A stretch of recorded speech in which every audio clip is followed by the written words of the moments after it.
দুইটা সিস্টেমে মালাকুল মাউত রূহ কবজ করে। আপনারা যারা আল্লাহওয়ালা, আপনাদের মাথার সামনে এসে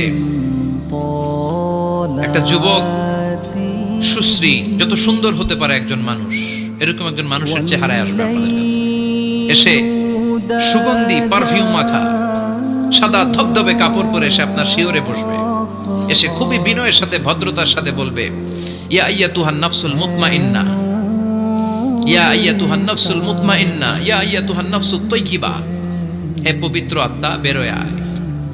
বলার সাথে সাথে আপনার রূহটা স্মুথলি বের হয়ে যাবে। ইয়াতি বিহানুত মিন হানুতিল জান্নাহ, কাফান মিন আকফানিল জান্নাহ, জান্নাতের হানুতে করে কাফনের মধ্যে পেঁচিয়ে আপনার রূহটারে মালাকুল মাউত ইল্লিনে নিয়ে যাবে। আল্লাহ আমাদের সবার নসিবে এই ঘটনা তুমি জারি করে দিও, আমিন।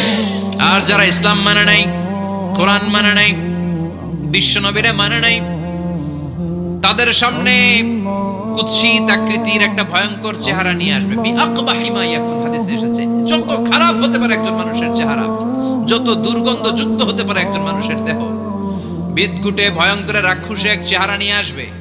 মুমিনের সামনে এসে যেমনি ভদ্রভাবে বসে যায়, সে এরকম আসবে না, সে ত্রাস সৃষ্টি করবে। ডাকাত যখন আপনার অ্যাটাক করে এমন ত্রাস সৃষ্টি করবে, কোপ মেরে আঘাত করে আপনি ভয়ে সব দিয়ে দিবেন।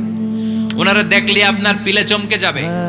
ভয়ঙ্কর দুর্গন্ধযুক্ত কালো একটা ড্রেস পরে আপনার সামনে এসে এমন ত্রাস সৃষ্টি করে বসবে, ওইটা দেখলে অবস্থা খারাপ।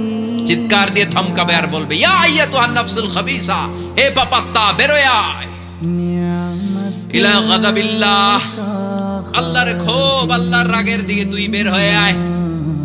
মুমিনের আত্মাটা যেমনি স্মুথলি বের হয়ে এসেছে, কাফেরের আত্মাটা বলার সাথে সাথে বেরোতে চাইবে না।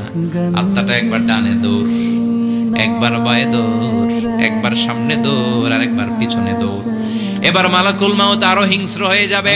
পা থেকে টান মেরে সারা দেহ থেকে খিচুনি দিয়ে পুরো দেহটারে চাপতে চাপতে জীবিত একটা ছাগলের চামড়া জীবিত অবস্থায় তার দেহ থেকে উল্টো দিকে টেনে টেনে বের করলে যেমন কষ্ট হয়, একজন কাফেরের রুহু দেহ থেকে টেনে হিচড়ে মালাকুল মাউত বের করে ফেলবে। এজন্য আল্লাহর কাছে আমরা চাই, ঈমানের পথে অবিচল থেকে আমার মরণ যেন হয়। প্রতিদিন পড়বেন।